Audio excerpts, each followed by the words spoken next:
श्रीमद् भागवत गीता 13वां अध्याय। स्वर्ण देख ललचे नहीं, माटी से नहीं बैर, ऊसर धरती जाहि को सम उपवन की सैर।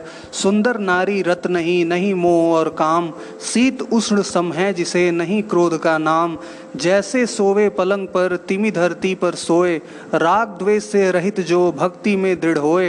हे अर्जुन उस जीव को जानो ब्रह्मा का ज्ञान, अति प्यारा वो जन मुझे अर्जुन निश्चय जान। श्री कृष्ण बोले, हे कौन्ते, यह शरीर क्षेत्र कहलाता है और इसके जानने वाले को क्षेत्रज्ञ कहते हैं। इस संपूर्ण क्षेत्र में क्षेत्रज्ञ मुझे ही जान। क्षेत्र और क्षेत्रज्ञ का जो ज्ञान है मेरे मत से वही ज्ञान है। यह क्षेत्र कैसे रूप का है, उसमें कौन कौन विकार होते हैं, उसकी उत्पत्ति किस प्रकार से हुई है तथा क्षेत्रज्ञ का क्या प्रभाव है, इत्यादि बातों को संक्षेप में बताता हूँ, सुनो। अनेक ऋषियों ने अनेक प्रकार के छंदों में इसको बताया है।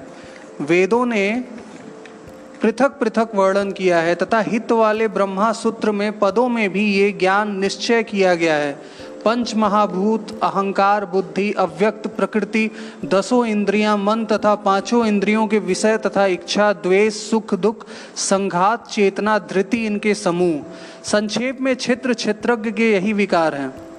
मान एवं पाखंड से रहित अहिंसा, सहनशीलता, सरलता, गुरु सेवा, पवित्रता, अपने मन का संयम, इंद्रियों को विषयों से विरक्त, अहंकार रहित और जन्म मृत्यु बुढ़ापा रोग दुखादि दोषों को देखना, पुत्र स्त्री गृह इत्यादि में आसक्ति न करना तथा इनमें अपने को सुख दुखी न मानना और इष्ट अनिष्ट की प्राप्ति में हर्ष विषाद रहित रहना, अनन्य भाव से मेरी अनन्य भक्ति करना, एकांत में रहना, जन समूह में रहने से विराग, सदा स्मरण रखना कि मैं परमात्मा का ही अंश हूँ, ज्ञान प्राप्ति के उद्देश्य से मोक्ष को सर्वश्रेष्ठ मानना, इसे ही ज्ञान कहते हैं।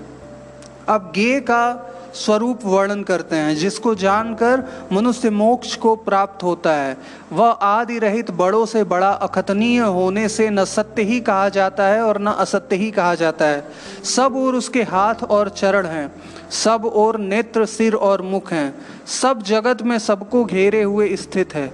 वह सब इंद्रियों के गुणों का प्रकाश है, पर उनके कोई इंद्रियां नहीं हैं। जिसको किसी से आसक्ति नहीं है, पर जो सबका आधार है, जो स्वयं निर्गुण होने पर भी गुणों को भोगता है, जो भूतों के बाहर भीतर है तो भी चर और अचर है, जो अत्यंत सूक्ष्म होने के कारण जाना नहीं जाता, जो दूर भी है और निकट भी है, जिसके विभाग नहीं होने पर भी जो भिन्न भिन्न भूतों में समान विभक्त रहता है, समस्त भक्तों का पालन, नाश और उत्पन्न करने वाला वही ज्ञेय है। वही अंधकार से परे ज्योतिष्मान पदार्थों को ज्योति देता है। जहाँ ज्ञान जानने योग्य पदार्थ ज्ञान द्वारा जानने योग्य सबके हृदय में वास करता है। इस प्रकार क्षेत्र, ज्ञान और ज्ञेय, इनको संक्षेप में कहा। इसे जानकर मेरा भक्त मेरे पद के योग्य होता है। प्रकृति और पुरुष दोनों ही अनादि हैं। विकारों और गुणों की उत्पत्ति प्रकृति से हुई है। कार्य तथा कारण को प्रकृति उत्पन्न करती है। पुरुष तो सुख व दुखों का भोगता है। प्रकृति में पुरुष रहता है और प्रकृति के गुणों का उपभोग करता है। तदनुसार उत्तम तथा अधम योनि में जन्म लेता है। इस प्रकार गुणों के साथ जो प्रकृति और पुरुष को जानता है, उसका रहन सहन चाहे जैसा हो, पुनर्जन्म नहीं होता। कोई ध्यान से, कोई सांख्य योग से तथा कोई कर्म योग द्वारा अपने आत्मा में देखते हैं, परंतु कोई स्वयं इस प्रकार न जानते हुए भी दूसरों को सुनकर ध्यान करते हैं तथा श्रद्धा से सुनकर वे भी मृत्यु के पार चले जाते हैं। हे अर्जुन, स्थावर या जंगम सब उत्तम प्राणी क्षेत्र तथा क्षेत्रज्ञ के संयोग से ही होते हैं। परमेश्वर सब भूतों में समान रूप से ही हैं। भूतों के नष्ट होने पर भी उनका नाश नहीं होता। सब में समान रूप से स्थित परमेश्वर को देखता हुआ जो आप ही आत्मा का नाश नहीं करता, वह उत्तम गति प्राप्त करता है। जो यह देखता है कि भिन्न भिन्न भूतों को परमेश्वर के बीच एक रूप देखता है और उसी से उनका विस्तार है, तब वह ब्रह्मा को प्राप्त होता है। हे भारत, जैसे एक ही सूर्य समस्त लोक को प्रकाशित करता है, वैसे ही क्षेत्रज्ञ समस्त क्षेत्र को प्रकाशित करता है। जो लोग ज्ञान दृष्टि से क्षेत्र क्षेत्रज्ञ के भेद तथा भूतों की प्रकृति देखकर मोक्ष का उपाय जान लेते हैं, वे परम पद को पा लेते हैं। 13वें अध्याय का महात्म्य। श्री नारायण जी बोले, हे लक्ष्मी, अब तुम 13वें अध्याय का महात्म्य सुनो। दक्षिण देश में एक हरि नामक नगर था। वहाँ एक व्यभिचारिणी स्त्री रहती थी। एक दिन एक पुरुष से उसने वचन किया कि मैं अमुक स्थान पे तेरे पास आऊंगी, तुम वहाँ चलो। वह पुरुष किसी अन्य स्थान पर चला गया और वह स्त्री उसे ढूंढती ढूंढती हैरान हो गई, पर वह मनुष्य न मिला। इधर उधर वह पुरुष भी भागता फिरे। वह गड़िका घर पर उसकी राह देखने लगी। राह देखते देखते सारा दिन व्यतीत हो गया।